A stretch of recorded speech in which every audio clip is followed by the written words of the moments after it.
Angelina, I am so happy to see you. I know, it's been a while. It's been a while, and here we're meeting up again in Las Vegas. Fantastic. So, just so that everybody knows, Angelina is an old friend of mine from Christies, and Angelina was a senior specialist in the jewellery department, and she is the best person possible to talk to us about some jewelled Patek Philippe pieces that I want to know more about. And so I've asked Angelina if she would very kindly have a look at 3 of my favourites and tell me some more. Gorgeous, gorgeous. So, this wonderful blue dial, if I am correct. You are 100% correct.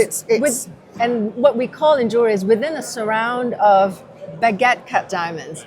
And baguette cut diamonds are kind of, you see, they've made it so well when they do the turn that what you call it, they'll be specially cut to fit in to make the turn. Oh, so everyone is individually cut for this setting? Yes, right. Absolutely. So that, you know, when women who like to wear those band rings, you have to have the correct size. So they've cut each and every one of these baguettes, especially so that they're even size, they're not like jagged teeth, and they fit round completely. Wow. There's about probably 4 carats in here, approximately, and I love the fact that it's a big, important face with a slim bracelet. Isn't that unusual? Yeah. I mean, John and I at Collectibility, we've never seen this piece before. Yeah. It's very elegant, so it's the face that's going to be important. And then, of course, this one is great. Again, another blued face, which I think is very elegant. And I love, again, how they've used a very good jeweler, because these are calibré cut sapphires. Oh. So look at the curved lines here.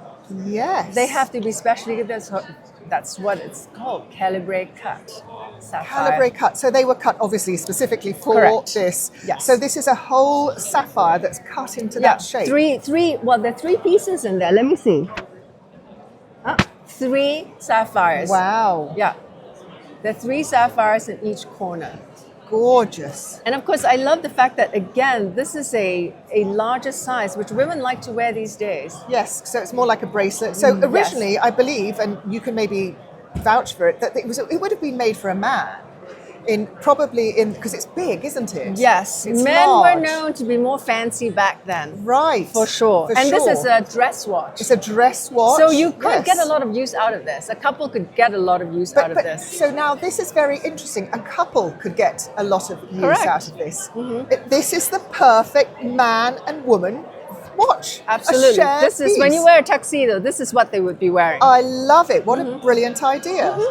Now, last but not least, tell me what you think about this piece. This is gorgeous. I love this. First of all, lapis lazuli always had, is of all the semi-precious stone, I love lapis lazuli because it has such a long history. Right. You know, it was discovered eons ago in Mesopotamia, Egypt. It's used for painting. Yes.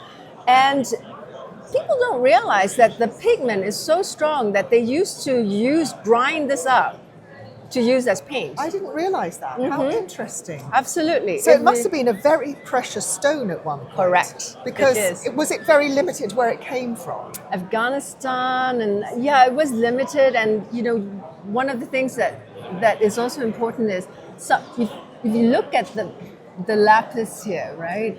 When I first looked at it, I thought, oh, is it enamel and a lapis face? No, I had to loop it. So they picked really beautiful lapis. Not because, there's some people like lapis with lots of pyrite. They pick the ones with very little pyrite in there so that it looks like an enamel finish. But no, this is lapis lazuli. So there you go. There's another classic thing that Patek will go to that much trouble. Correct. To match the color of the lapis. Absolutely. Because it didn't want it to look too rough.